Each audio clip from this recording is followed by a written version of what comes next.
Hello दोस्तों, नमस्ते। कैसे हैं आप सब? आशा करती हूँ आप सब स्वस्थ होंगे और मस्त होंगे।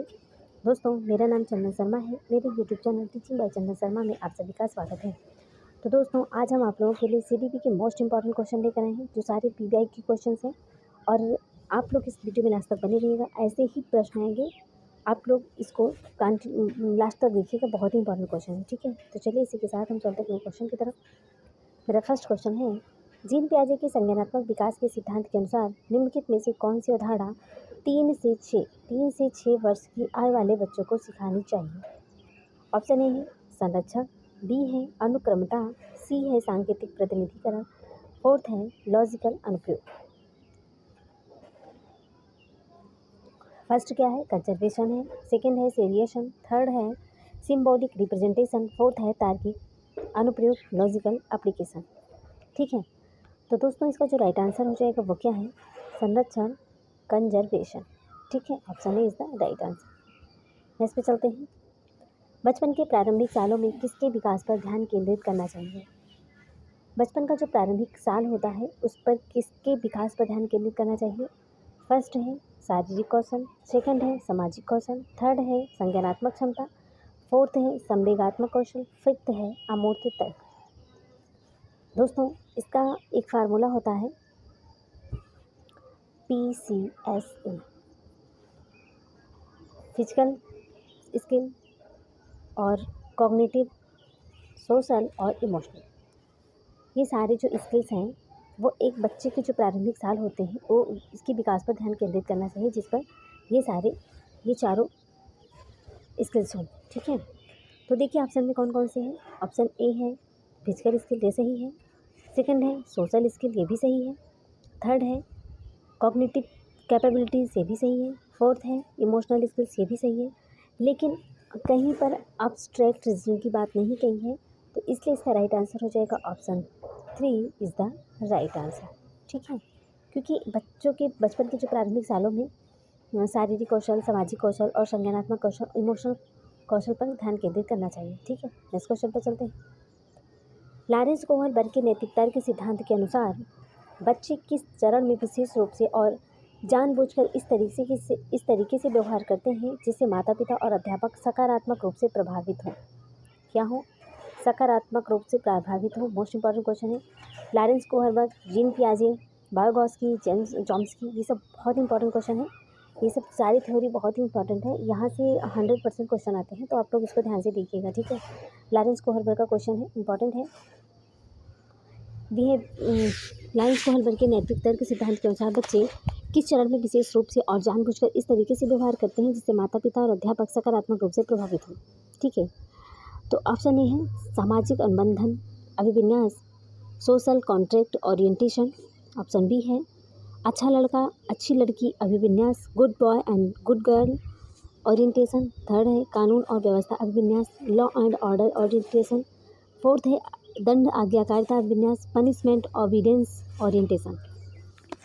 बताइए इसका राइट आंसर क्या हो जाएगा? तो लॉरेंस कोहलबर्ग की जो नैतिक तर्क के सिद्धांत के अनुसार बच्चे किस चरण में विशेष रूप से और जानबूझकर इस तरीके से व्यवहार करते हैं जिससे माता पिता और अध्यापक सकारात्मक रूप से प्रभावित हों? ठीक है, माता पिता और टीचर्स बहुत ही ज़्यादा मतलब कि सकारात्मक रूप से प्रभावित हों।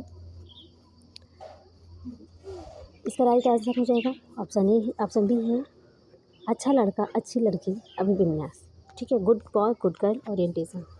इस अवस्था में जो बच्चे होते हैं ना, वो अपने आप को मैं गुड गर्ल हूँ, मैं गुड बॉय हूँ, है ना, ये चीज़ उनके अंदर होती है जिससे कि माता पिता भी उनसे प्रभावित हों। ठीक है, तो इसका राइट आंसर क्या हो जाएगा? ऑप्शन बी का राइट आंसर। चलिए नेक्स्ट क्वेश्चन पर चलते हैं। विद्यार्थियों में समालोचनात्मक चिंतन का आकलन करने के लिए अध्यापक को निम्नलिखित में से किसका चयन करना चाहिए? In order to assess critical thinking among student which of the following should be chosen by a teacher? Option first है खुले अंत वाले वे प्रश्न जिनमें अब सारी चिंतन शामिल है। ऑप्शन बी है वे प्रश्न जिनसे उत्तर हाँ या नहीं ना में हो। ऑप्शन थर्ड है एक शब्द के जवाब वाले प्रश्न। ऑप्शन फोर है वे प्रश्न जिसमें केवल घोषणात्मक ज्ञान का प्रत्यास्मरण शामिल है। दोस्तों विद्यार्थियों की समालोचनात्मक चिंता का आकलन करने के लिए अध्यापक को निम्नलिखित में से किसका चयन करना चाहिए? Open ended questions requiring divergent thinking, second है क्वेश्चन रिक्वायरिंग येस और नो आंसर। ऑप्शन थर्ड है questions requiring one word answer. Option fourth है question requiring recall of declarative knowledge. जहाँ पर रिकॉल शब्द आ जाए वो ऑप्शन पूरी तरह से गलत है। और एक शब्द के जवाब वाले प्रश्न, ये भी ऑप्शन गलत हो जाएगा। ऑप्शन सेकंड है चूजन रिक्वायरिंग यस या नो।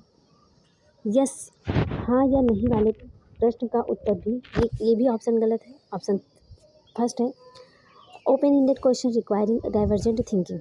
खुले अंत वाले पेपर जिसमें अपसारी चिंतन हो, जिससे बच्चे डाइवर्जेंट थिंक कर सकें कि ये कैसे होगा, ये कैसे नहीं, वो थिंक कर सके, डाइवर्जेंट थिंकिंग। तो इसका जो राइट आंसर हो जाएगा वो क्या है? Option A. Option A is the right answer. ठीक है, चलिए नेक्स्ट पे चलते हैं। राष्ट्रीय शिक्षा नीति 2020 के अनुसार अनुभवात्मक अधिगम को सभी चरणों में अपनाया जाएगा। अनुभवात्मक अधिगम के संदर्भ में क्या सत्य नहीं है? इसमें क्या पूछा गया है? नहीं है, नॉट पूछा गया है। ठीक, नॉट शब्द को जरूर हाईलाइटेड कर लीजिएगा। ठीक, चलिए ऑप्शन ए छात्रों की अपेक्षा शिक्षक को शिक्षण अधिगम प्रक्रिया में अधिक सक्रिय बनाता है। ऑप्शन बी है पिछले अनुभवों को नए ज्ञान प्राप्त करने और सकारात्मक सीखने के हस्तांतरण से जोड़ने में मदद करता है। थर्ड है पूरी तरह से पारंपरिक किताबी ज्ञान को बढ़ावा देने पर आधारित है। और ऑप्शन फोर्थ है अनुभवों और प्रयोगों के माध्यम से छात्रों में वास्तविक व वैज्ञानिक समझ विकसित करने पर जोर देता है। दोस्तों, इसका जो राइट आंसर क्या हो जाएगा बताइए? इसका राइट आंसर हो जाएगा option B. Option B is the right answer. देखिए, छात्रों की अपेक्षा शिक्षक को शिक्षण अधिगम प्रक्रिया में अधिक सक्रिय बनाता है, ये गलत है। टीचर सेंटर नहीं होगा बल्कि चाइल्ड सेंटर्ड होना चाहिए, तो ये ऑप्शन गलत है, निगेटिव है। और सेकंड है पिछले अनुभवों को नए ज्ञान प्राप्त करने और सकारात्मक सीखने के हस्तांतरण से जोड़ने में मदद करना चाहिए, सही बात है, तो ये राइट आंसर हो जाएगा, ये पॉजिटिव है। थर्ड देखते हैं पूरी तरह से पारंपरिक किताबी ज्ञान को बढ़ावा देने पर आधारित है, ये भी ऑप्शन गलत है। It is completely based on the promotion to traditional bookish knowledge. ये भी किताबी ज्ञान, हमें किताबी ज्ञान ही नहीं करना है कि बच्चे सिर्फ किताबी ज्ञान तक ही सीमित रहें। चलिए फोर्थ देखते हैं अनुभव और प्रयोगों के माध्यम से छात्रों में वास्तविक व वैज्ञानिक समझ विकसित करने पर जोर देता है, तो ये भी हमारा पॉजिटिव आंसर है। तो निगेटिव नहीं पूछा गया, तो इसका राइट आंसर नहीं होगा। पहला और तीसरा रॉन्ग आंसर है, निगेटिव है, तो पहला और तीसरा सही है। तो ऑप्शन फर्स्ट में नहीं है, सेकंड में है, थर्ड में नहीं है, फोर्थ में नहीं है, तो option B is the right answer हो जाएगा। ठीक है, option B is the right answer. चलो इस पे चलते हैं। बाल विकास के क्षेत्र में हाल ही के सिद्धांतों पर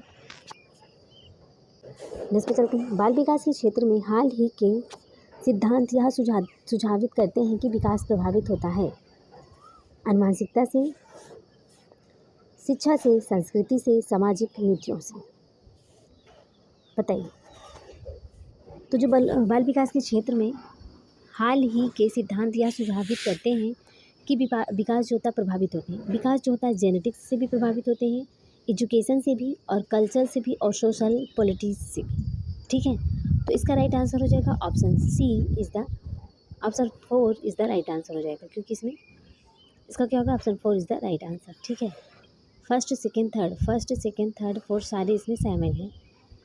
आनुवंशिकता, शिक्षा, संस्कृति, सामाजिक नीतियों से विकास प्रभावित होता है। ठीक है, चलिए नेक्स्ट क्वेश्चन पे चलते हैं। लियो बारगॉस्की इंपॉर्टेंट क्वेश्चन है। लियो बारगॉस्की से ना जीन पियाजे, लियो बारगॉस्की, Lawrence Kohlberg, most important question है। तो लियो बारगॉस्की ने विकास को फिल इन द ब्लैंक्स में बदलाव के रूप में परिकल्पित किया है। ऑप्शन फर्स्ट है स्कीमा प्रत्यय संप्रत्यय, बी है सामाजिक स्तर पर सहभागी क्रियाओं अनुग्रहित प्रक्रियाओं, थर्ड है अनैच्छिक क्रियाओं या फिर स्कीमा, फोर्थ है व्यक्तिगत क्रियाओं से बाह्य प्रक्रियाओं। चलिए इसका राइट आंसर बताइए दोस्तों। इसका जो राइट आंसर हो जाएगा वो क्या है? Option B is the right answer. Leo बारगॉस्की ने विकास को सामाजिक स्तर पर सहभागी क्रियाओं से अनुग्रहित में बदलाव के रूप में परिकल्पित करता है, सोशल शेयर्ड एक्टिविटीज से इंटरनलाइज्ड प्रोसेस। ठीक है, तो इसका राइट आंसर हो जाएगा बी। ठीक, चलिए नेक्स्ट पे चलते हैं। विकास के संदर्भ में निम्नलिखित में से कौन सा कथन सही है? विकास के संदर्भ में कौन सा कथन सही है? इसका राइट आंसर बताइए। ऑप्शन ए है केवल विकास केवल आनुवंशिकता का ही परिणाम होता है। नेक्स्ट पे चलते हैं। विकास का क्रम विशिष्ट से सामान्य की ओर होता है।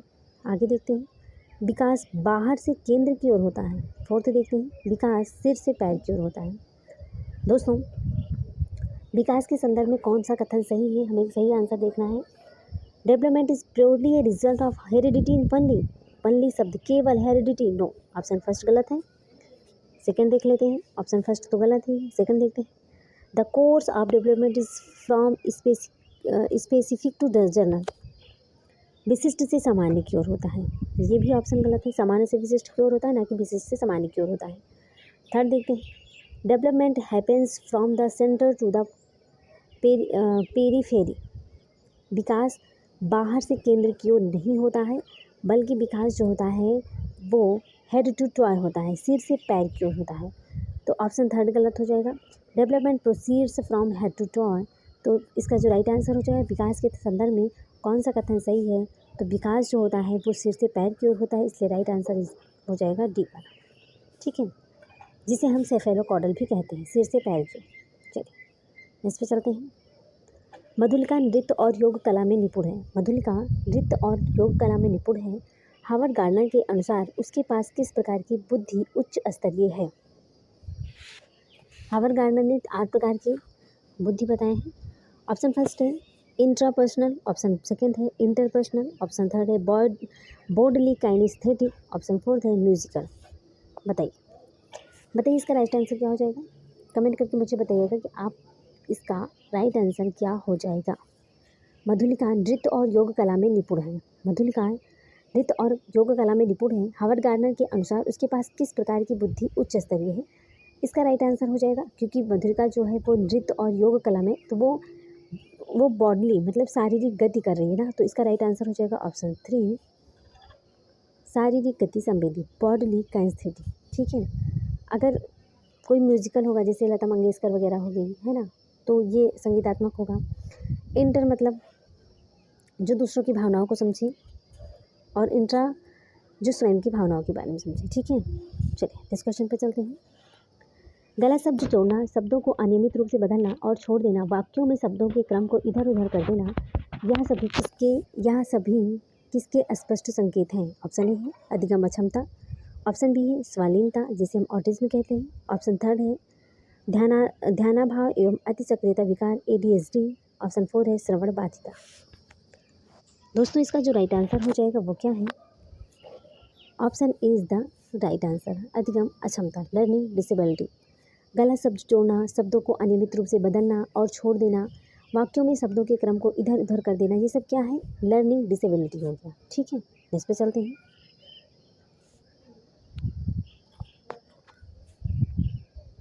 चलिए नेक्स्ट क्वेश्चन पे चलते हैं। 5 साल की वैशाली ने अपनी माँ से कहा, माँ मुझे अमित की तरह फुटबॉल चाहिए। वैशाली को जवाब देते हुए उसकी माँ ने कहा, फुटबॉल से तो केवल लड़के खेलते हैं, मैं तुम्हारे लिए एक छोटी सी प्यारी गुड़िया लेकर आऊँगी। माँ का जवाब क्या दिखाता है?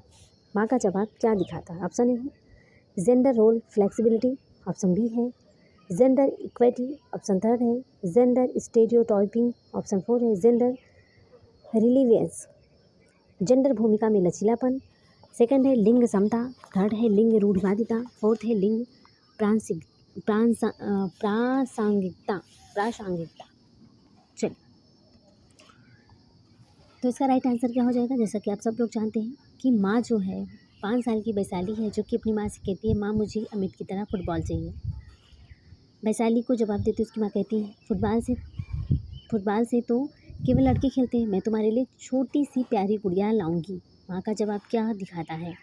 यहाँ पर ये रूढ़िवादिता, लिंग रूढ़िवादिता कर रही है कि अगर तू लड़का है, तू लड़की है तो तू लड़की बन, लड़कों जैसा व्यवहार मत कर।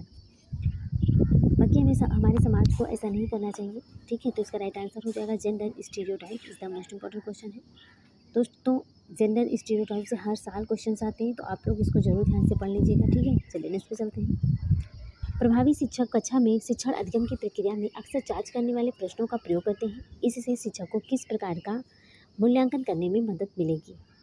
ऑप्शन फर्स्ट है योगात्मक मूल्यांकन, सेकंड है रचनात्मक मूल्यांकन, थर्ड है मानकीकृत मूल्यांकन, फोर्थ है मानक संदर्भित मूल्यांकन। दोस्तों, summative assessment, formative assessment, standardised assessment या फिर नॉर्म रिप्रेजेंट असेसमेंट, इसका जो राइट आंसर हो जाएगा वो क्या है? Option B formative assessment. ठीक है, इस पे चलते हैं। विविध समूह के विद्यार्थियों के शिक्षण के दौरान एक शिक्षिका को क्या ध्यान में रखना चाहिए? विविध समूह के विद्यार्थियों के शिक्षण के दौरान एक शिक्षिका को क्या ध्यान में रखना चाहिए? ऑप्शन ए है हर विद्यार्थी को स्वीकारना व सम्मान देना। ऑप्शन सेकंड है सांस्कृतिक विभिन्नताओं को अनदेखा करना। और थर्ड है सुसंगत संप्रेषण बनाए रखना। फोर्थ है अप्रत्यक्ष निर्देश देना। फिफ्थ है विद्यार्थियों को स्वायत्तता व लचीलापन देना। बताइए इसका राइट आंसर क्या हो जाएगा? इसका राइट आंसर क्या हो जाएगा? देखिए दोस्तों, हर विद्यार्थियों को स्वीकारना व सम्मान देना, ये सही बात है। सांस्कृतिक विभिन्नताओं को अनदेखा करना, इग्नोर कल्चरल डिफरेंसेस, ये गलत आंसर है। हमें इग्नोर नहीं करना है। सब विभिन्न जो सांस्कृतिक विभिन्नता है उसके सबकी सम्मान करना है। सबकी संस्कृति अलग अलग है तो हमें सब सारी संस्कृतियों का सम्मान करना चाहिए। तो इसलिए ऑप्शन सेकंड गलत है। थर्ड देखते हैं सुसंगत संप्रेषण बनाए रखना, मेंटेनिंग कंसिस्टेंट कम्युनिकेशन, ये ऑप्शन सही है। फोर्थ देखते हैं अप्रत्यक्ष निर्देश देना, गिव इनडायरेक्ट इंस्ट्रक्शंस, ये ऑप्शन गलत है। फिफ्थ देखते हैं विद्यार्थियों को स्वायत्तता व लचीलापन देना, give student autonomy and flexibility, जहाँ पर फ्लेक्सिबिलिटी शब्द है वो ऑप्शन सही है। विद्यार्थियों को स्वायत्तता व लचीलापन देना, ये ऑप्शन सही है। तो इस ऑप्शन फर्स्ट पहला दूसरा तीसरा, तो इसमें दूसरा और चौथा गलत है। ऑप्शन ए गलत है। सेकंड देखते हैं 2 3 4, ये भी गलत है। थर्ड देखते हैं पहला सही है और तीसरा भी सही है, पाँचवा। तो राइट आंसर इसका क्या हो जाएगा? Option C is the right answer. ठीक है, इस पे चलते हैं। अभिकथन ए, विद्यार्थियों द्वारा की गई गलतियाँ व त्रुटियाँ शिक्षकों व विद्यार्थियों की असफलता को दर्शाती हैं। तर्क आर, बच्चों में खुद से सोचने की क्षमता नहीं होती तथा उनकी सीखने को सुनिश्चित करने के लिए उन्हें लगातार निर्देश देने पड़ते हैं। सही विकल्प चुनिए। ए और आर दोनों सही है और आर ए की सही व्याख्या करता है। सेकंड देखते हैं ए और आर दोनों सही है लेकिन आर ए की सही व्याख्या नहीं करता है। थर्ड है ए सही है लेकिन आर गलत है। फोर्थ है ए और आर दोनों गलत है। बताइए इसका राइट आंसर क्या है? दोस्तों, विद्यार्थियों द्वारा की गई गलतियों और त्रुटियाँ शिक्षकों व विद्यार्थियों की असफलता को दर्शाती हैं। ये ऑप्शन गलत है। तो पहला अभिकथन ही गलत है। सेकंड देख लेते हैं तर्क, बच्चों में खुद की सोचने की क्षमता नहीं होती है तथा उनके सीखने को सुनिश्चित करने के लिए उन्हें लगातार निर्देश देने पड़ते हैं। ये भी ऑप्शन गलत है, क्योंकि बच्चे खुद से सोचते हैं, बच्चे स्वयं से खोज करते हैं। जितना बच्चे खुद से करेंगे उतना ज़्यादा सीखेंगे। ऐसा कौन कहता है बच्चों को खुद की सोचने की क्षमता नहीं होती है? बच्चे खुद सोच सकते हैं, उनकी क्षमता भी होती है। तो इसका जो राइट आंसर हो जाएगा वो क्या है? ऑप्शन 4, ऑप्शन डी है कि ए और आर दोनों गलत हैं। ठीक है, इस पर चलते हैं। अभिकथन ए, बच्चों का समाजीकरण सर्वप्रथम परिवार में उसके माता पिता द्वारा होता है। कारणार है परिवार बच्चों के समाजीकरण का प्राथमिक कारक है। सही विकल्प चुनें। ए और आर दोनों सही हैं और आर ए की सही व्याख्या करता है। सेकंड है ए और आर दोनों सही हैं लेकिन आर ए की सही व्याख्या नहीं है। तीसरा है ए सही है आर गलत है। फोर्थ है ए और आर दोनों गलत है। बताइए इसका राइट आंसर क्या हो जाएगा? दोस्तों, बच्चों का समाजीकरण सर्वप्रथम परिवार में उसके माता पिता द्वारा होता है। ये ऑप्शन सही है। बच्चे जो होते हैं सर्वप्रथम उसका जो समाजीकरण होता है परिवार में और उसके माता पिता में होते हैं। सबसे पहले बच्चा जो बड़ा होता है अपने परिवार में ही होता है। परिवार में उसके माता पिता जो बोलते हैं, जो सुनते हैं, जो एक्टिविटी करते हैं उसके माँ बाप, वही देखकर बच्चा भी करता है। तो बच्चे का जो समाजीकरण होता है सर्वप्रथम परिवार और उसके माता पिता द्वारा होता है। तो ये ऑप्शन सही है।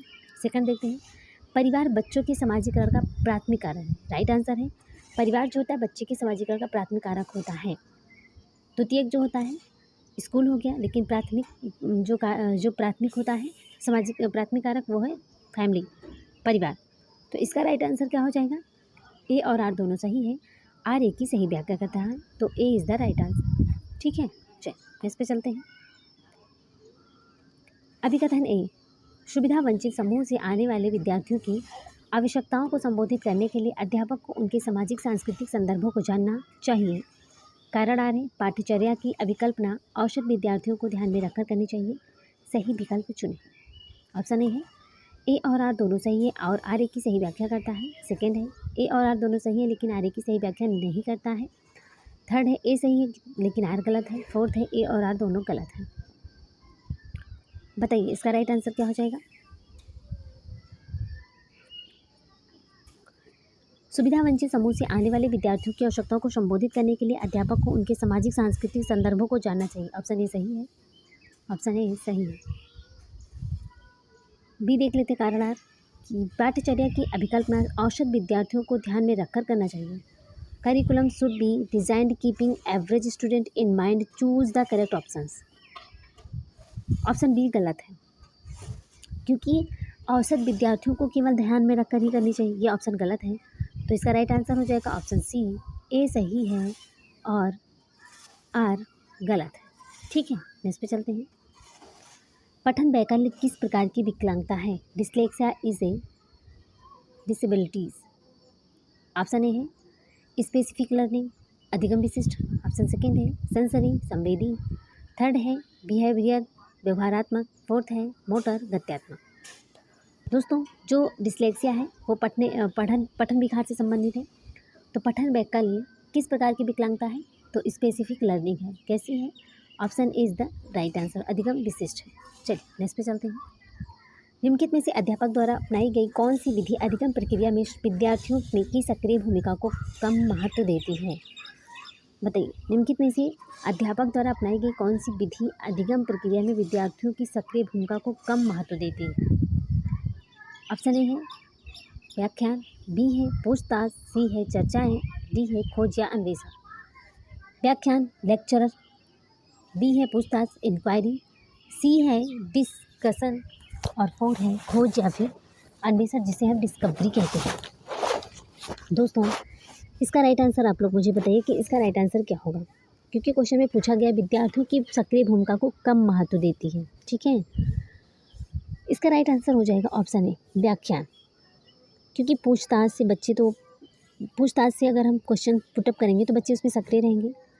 डिस्कशंस में भी बच्चे सक्रिय रहेंगे और खोज अन्वेषण में भी बच्चे सक्रिय रहेंगे। तो इसका राइट आंसर मेरे हिसाब से ये हो जाएगा। आप लोग मुझे कमेंट करके बताइएगा कि इसका राइट आंसर क्या हो जाएगा। ठीक है चलिए नेक्स्ट पे चलते हैं। बुद्धि लब्धि IQ परीक्षणों की आलोचना प्रायः क्यों की जाती है। IQ परीक्षणों की जो आलोचना है प्रायः क्यों की जाती है। ऑप्शन ए है कौशलों की विस्तृत श्रृंखला को मापने की उनकी क्षमता। सेकेंड है प्रत्यक्ष रूप से पाश्चात्य संस्कृति के प्रभाव से ग्रसित। थर्ड है बुद्धि पर सामाजिक प्रभाव का अवबोधन। फोर्थ है संज्ञान पर भावनाओं के प्रभाव का अतिशय प्राकलन। बताइए इसका राइट आंसर क्या हो जाएगा। दोस्तों इसका जो राइट आंसर हो जाएगा वो क्या है। Option B is the right answer. IQ परीक्षणों की आलोचना प्रायः क्यों की जाती है। प्रत्यक्ष रूप से पाश्चात्य संस्कृति के प्रभाव से जो ग्रसित है इसीलिए IQ परीक्षण किए जाते हैं। ठीक है नेक्स्ट पे चलते हैं। गैर जन्मजात अधिगम जैसे कि बांसुरी बजाना, शतरंज खेलना सीखने के लिए किसी तरह के बाह्य निर्देशन और आंतरिक प्रेरणा की ज़रूरत है। सेकेंड है किसी भी तरह के बाह्य निर्देशन या प्रेरणा की ज़रूरत नहीं होती। नेक्स्ट पे चलते हैं। बाह्य निर्देशन की ज़रूरत होती है लेकिन किसी तरह की अभिप्रेरणा की ज़रूरत नहीं होती। फोर्थ है किसी भी स्रोत से बाह्य निर्देशन की कोई ज़रूरत नहीं होती है। चलिए इसका राइट आंसर बताइए। तो दोस्तों इसकी जो राइट आंसर हो जाएगा वो क्या है। गैर जन्मजात अधिगम जैसे कि बांसुरी बजाना, शतरंज खेलना सीखने के लिए किसी तरह के बाह्य निर्देशन और आंतरिक अभिप्रेरणा की ज़रूरत है। इज़ द राइट आंसर हो जाएगा। किसी भी तरह के बाह्य निर्देशन या प्रेरणा की ज़रूरत नहीं होती, ये ऑप्शन गलत है। बाह्य निर्देशन की ज़रूरत होती है लेकिन किसी तरह की अभिप्रेरणा की ज़रूरत नहीं होती, ये भी ऑप्शन गलत है। किसी भी स्रोत से बाह्य निर्देशन की कोई ज़रूरत नहीं होती, ये भी ऑप्शन गलत है। तो option is the right answer. चलिए नेक्स्ट पे चलते हैं। जैव के फिल इन द ब्लैंक्स योग्यता जैसे कि चलना फिल इन द ब्लैंक्स के माध्यम से हासिल हो सकती है। जैव के फिल इन द ब्लैंक्स योग्यताएं जैसे कि लिखने के लिए फिल इन द ब्लैंक्स की आवश्यकताएं होती हैं। बताइए। While biologically abilities such as parking can be gained through biologically abilities such as writing require. बताइए इसका राइट आंसर क्या हो जाएगा दोस्तों। ऑप्शन फर्स्ट है प्राथमिक परिवेश के साथ आनंददायी अंतःक्रियाएं, द्वितीयक स्पष्ट अनुदेशन। सेकंड है द्वितीयक परिवेश के साथ आनंददायी अंतःक्रियाएं, प्राथमिक स्पष्ट अनुदेशन। थर्ड है प्राथमिक स्पष्ट अनुदेशन, द्वितीयक स्वयं निर्देशित अभ्यास। फोर्थ है द्वितीयक स्पष्ट अनुदेशन की विकलांगता, प्राथमिक स्पष्ट अनुदेशन। चलिए दोस्तों, जैविकीय प्राथमिक योग्यता जैसे कि चलना परिवेश के माध्यम से हासिल हो सकती है। जैविकीय आनंददायी अंतःक्रियाएं योग्यताएं जैसे कि लिखने के लिए द्वितीयक स्पष्ट अनुदेशन की आवश्यकता होती है। तो इसका राइट आंसर हो जाएगा option A is the right answer, क्योंकि यही सुटेबल है। ठीक है, इस पे चलते हैं। लॉरेंस कोहलबर्ग ने बच्चों एवं वयस्कों में नैतिक तर्क का फिल इन द ब्लैंक्स मूल्यांकन के लिए किसका उपयोग किया।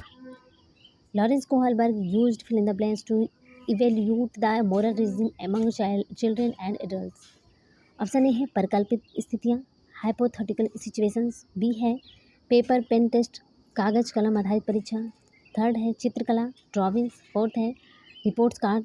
बताइए इसका राइट आंसर क्या हो जाएगा। लॉरेंस कोहलबर्ग ने बच्चों एवं वयस्कों में नैतिक तर्क का मूल्यांकन के लिए किसका उपयोग किया है। इसका राइट आंसर हो जाएगा option A is the right answer, hypothetical situations. ठीक है, क्या हो जाएगा हाइपोथेटिकल सिचुएशंस। चलिए इस पे चलते हैं। दृष्टिबाधित विद्यार्थियों के समावेशन को सफल बनाने के लिए निम्नलिखित में से कौन सा कारक एक बाधक बन सकता है। कौन सा कारक है जो एक बाधक बन सकता है। ऑप्शन फर्स्ट है इलेक्ट्रॉनिक रूप से अभिकल्पित व्याख्यान टिप्पणियों। ऑप्शन बी है रिकॉर्ड किए गए श्रव्य व्याख्यान। थर्ड है चित्रात्मक सामग्रियों के स्पष्ट प्रतिमान मॉडल। ऑप्शन फोर है लिखित विवरण और आरेख। बताइए इसका राइट आंसर क्या हो जाएगा। इसका राइट आंसर हो जाएगा दृष्टिबाधित विद्यार्थियों के समावेशन को सफल बनाने के लिए निम्नलिखित में से कौन सा कारक एक बाधक बन सकता है। जो दृष्टिबाधित विद्यार्थी है उसके लिए कौन सा एक कारक है जो बाधक बन सकता है। तो इलेक्ट्रॉनिक रूप से अभिरूपित व्याख्यान टिप्पणियाँ। ऑप्शन एक सही है। रिकॉर्ड किए गए श्रव्य व्याख्यान, रिकॉर्ड श्रव्य सुनने के लिए यहाँ पर तो दृष्टिबाधित है। और थर्ड है चित्रात्मक सामग्रियों के स्पष्ट प्रतिमान मॉडल। फोर्थ है लिखित विवरण और आरेख। दृष्टिबाधित विद्यार्थियों के समावेशन को सफल बनाने के लिए कितने से कौन सा कारक एक बाधक बन सकता है। इसका राइट आंसर हो जाएगा writing descriptions and diagrams. Option four is the right answer, जो लिखित विवरण और आरेख। चलिए नेक्स्ट पे चलते हैं। एक सांस्कृतिक विविधता वाले स्कूल में चौथी कक्षा के विद्यार्थी राज्य दिवस पर बहु नृत्य प्रस्तुत करने की तैयारी कर रहे हैं। क्या यह क्षेत्रीय पक्षपात घटाने में मददगार होगा। क्यों। ऑप्शन ए है हाँ दूसरे जाति क्षेत्रीय समूहों के लोगों से संबंध और सहयोग द्वारा। बी है हाँ अंतर्व्यक्तिक समझ और दृष्टिकोण की समझ बढ़ाने से। सी है नहीं यह विद्यार्थियों के दिमाग में भेद इंगित करेगा। फोर्थ है नहीं यह अपने और दूसरे समूह के प्रति प्रीति पात्रता को बढ़ावा देगा। बताइए इसका राइट आंसर क्या हो जाएगा। इसका राइट आंसर हो जाएगा एक सांस्कृतिक विविधता वाले स्कूल में चौथी कक्षा के विद्यार्थी राज्य दिवस पर बहु नृत्य प्रस्तुत करने की तैयारी कर रहे हैं। यह एक क्षेत्रीय पक्षपात घटाने में मददगार होगा। क्यों। ऑप्शन ए है केवल फर्स्ट, गलत है। द्वितीय है केवल फोर्थ, नहीं यह अपने और दूसरे समूह के प्रति प्रीति पात्रता को बढ़ा देती है, ये भी ऑप्शन गलत है। थर्ड देखते हैं फर्स्ट और सेकंड। फर्स्ट क्या पूछ रहा है, हाँ दूसरे जातीय क्षेत्रीय समूहों के लोगों से संबंध और सहयोग द्वारा, ये ऑप्शन सही है। हाँ अंतर्व्यक्तिक समझ और दृष्टिकोण की समझ बढ़ाने में, ये भी ऑप्शन सही है। थर्ड नहीं या विद्यार्थियों के दिमाग में भेद इंगित करेगा, ये ऑप्शन गलत है। फोर्थ है नहीं यह अपने और दूसरे समूह के प्रति प्रीति पात्रता को बढ़ावा देगा, ये भी गलत है। तो इसका राइट आंसर क्या हो जाएगा। इसका राइट आंसर हो जाएगा option 3 is the right answer. इसका पहला और दूसरा सही है, तीसरा और चौथा गलत है। ठीक है, चलिए नेक्स्ट पे चलते हैं। एक अध्यापक के तौर पर आप अपनी कक्षा में मौजूद व्यक्तिगत विभिन्नताओं को अपनाने के लिए निम्न में से क्या करेंगे। ऑप्शन ए है फर्स्ट है मिश्रित योग्यता समूह बनाना। द्वितीय है पाठ्यक्रम को समृद्ध करना। तीसरा है अध्यापन के बाल केंद्रित तरीके अपनाना। फोर्थ है विद्यार्थियों का नामकरण करना। चलिए इसका नेक्स्ट ऑप्शन देखते हैं। केवल 1 और 2। दूसरा है 1, 2 और 3। तीसरा है केवल 2, 3 और 4। चौथा है केवल 2 और 4। दोस्तों, एक अध्यापक के तौर पर आप अपनी कक्षा में मौजूद व्यक्तिगत विभिन्नताओं को अपनाने के लिए निम्न में से क्या करेंगे? मिश्रित योग्यता समूह बनाना, मिक्स एबिलिटी ग्रुपिंग, ये भी ऑप्शन सही है। पाठ्यक्रम को समृद्ध करना, इनरिचमेंट ऑफ करिकुलम, ये भी सही है। अध्यापन के बाल केंद्रित तरीके अपनाना, adopting child centred method of teaching, ये भी ऑप्शन सही है, क्योंकि चाइल्ड सेंटर्ड टीचिंग होना चाहिए, ना कि टीचर सेंटर्ड। ठीक है, तो ये भी ऑप्शन सही है। 4 देखते हैं, लेबलिंग ऑफ स्टूडेंट, ये ऑप्शन गलत है, क्योंकि हम बच्चों की लेबलिंग नहीं करेंगे। ठीक है, तो ऑप्शन इसका कौन सा सही हो जाएगा, बताइए। इसका ऑप्शन सही हो जाएगा option B is the right answer. First, second और थर्ड सही होगा, फोर्थ गलत है। ठीक है, नेक्स्ट पे चलते हैं। आपका स्कूल विभिन्न सुविधाओं की पहुंच पाने के लिए सीढ़ियों, दरवाजों और दूसरे वास्तुकला से संबंधित स्वरूपों द्वारा पैदा की गई बाधाओं को दूर करने के लिए अपनी आधारभूत संरचना में सुधार कर रहा है। ऐसा करके स्कूल क्या प्रोत्साहित कर रहा है? ऑप्शन ए है मुख्यधारा, बी है बहिष्करण, सी है एकीकरण या समाकलन, फोर्थ है समावेशन। बताइए इसका राइट आंसर क्या हो जाएगा। आपका स्कूल जो है वो विभिन्न सुविधाओं की पहुंच पाने के लिए सीढ़ियों, दरवाजों और दूसरे वास्तुकला संबंधित स्वरूपों द्वारा पैदा की गई बाधाओं को दूर करने के लिए अपनी आधारभूत संरचनाओं में सुधार कर रहा है। ऐसा करके स्कूल क्या प्रोत्साहित कर रहा है? इसका राइट आंसर हो जाएगा समावेशन, इंक्लूजन को प्रोत्साहित कर रहा है। ठीक है, चलिए नेक्स्ट क्वेश्चन पर चलते हैं। जीन पियाजे के अनुसार उस बच्चे की सोच के बारे में क्या कहा जा सकता है जो मानता है कि जब पानी को एक बर्तन से दूसरे में डाला जाता है तब पानी की मात्रा बर्तन के आकार अनुसार कम या बढ़ जाती है। जैसे एक बोतल बड़ा है, एक बोतल छोटा है, और इसमें क्या है, सेम पानी रखा गया है। ठीक है, क्या है, इसमें सेम पानी है, सेम पानी है। अगर मान लो हम 1 लीटर पानी डालते हैं इसमें और इसमें भी, तो ये ज़्यादा दिखेगा 1 लीटर पानी में और ये कम दिखेगा, क्योंकि इसमें चौड़ाई ज़्यादा है और यहाँ इसमें लंबाई ज़्यादा है। ठीक है, तो बच्चा सबसे पहले पता क्या आंसर देगा, बच्चा यही करेगा ना कि अगर आप पूछोगे कि किसमें ज़्यादा पानी है तो बच्चा यही कहेगा कि इसमें ज़्यादा पानी है, क्योंकि उसे ये बड़ा दिख रहा है, ये छोटा दिख रहा है, तो बच्चा ये कहेगा कि इसमें कम पानी है, इसमें ज़्यादा पानी है। ठीक है, तो ऑप्शन देख लेते हैं।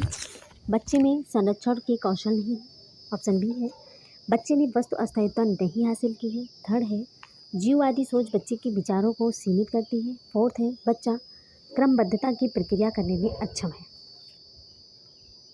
बताइए इसका राइट आंसर क्या हो जाएगा। जीन पियाजे के अनुसार उस बच्चे की सोच के बारे में क्या कहा जा सकता है जो मानता है कि जब पानी एक बर्तन से दूसरे में डाला जाता है तब पानी की मात्रा बर्तन के आकार अनुसार कम या बढ़ जाती है। तो इसका राइट आंसर हो जाएगा कि बच्चों में संरक्षण के कौशल विकसित नहीं है। Option A is the right answer. बच्चों में कंजर्वेशन की क्षमता भी नहीं है, विकसित हुई है। ठीक है, क्योंकि बच्चा जो बड़ा दिखे, जो दिखने में बड़ा लगेगा उसी को बताएगा कि इसमें पानी ज़्यादा है, इसमें तेल ज़्यादा है, इसमें सामान ज़्यादा है, इसमें कम। क्योंकि चौड़े बर्तन वाला नहीं बताएगा, उसको जो लंबा बड़ा सा दिखेगा ना उसी को वो बताएगा। तो यहाँ पर ऑप्शन क्या है, बच्चों में संरक्षण के कौशल नहीं है, तो हैज़ नॉट अटेन्ड कंजर्वेशन। तो इसका राइट आंसर हो जाएगा option is the right answer. चलिए नेक्स्ट पे चलते हैं। इनमें से कौन सा सामाजिक रचनावादी कक्षा का उदाहरण है? इनमें से कौन सा सामाजिक रचनावादी कक्षा का उदाहरण है? ऑप्शन ए है एक कक्षा जहाँ शिक्षक पाठ्यपुस्तक में प्रश्नों के उत्तर निर्धारित करता है। ऑप्शन बी है एक कक्षा जहाँ से पढ़ाया जाता है, इसका निर्धारण इस बात से होता है कि क्या मूल्यांकन किया जाना है। ऑप्शन थर्ड है हाँ एक अच्छा जहाँ शिक्षक विद्यार्थियों को उचित पुरस्कार देकर उनके व्यवहार को नियंत्रित करता है। ऑप्शन 4 है एक ऐसी कक्षा जहाँ बच्चे सहयोगात्मक तरीके से सीखते हैं। बताइए इसका राइट आंसर क्या हो जाएगा। इनमें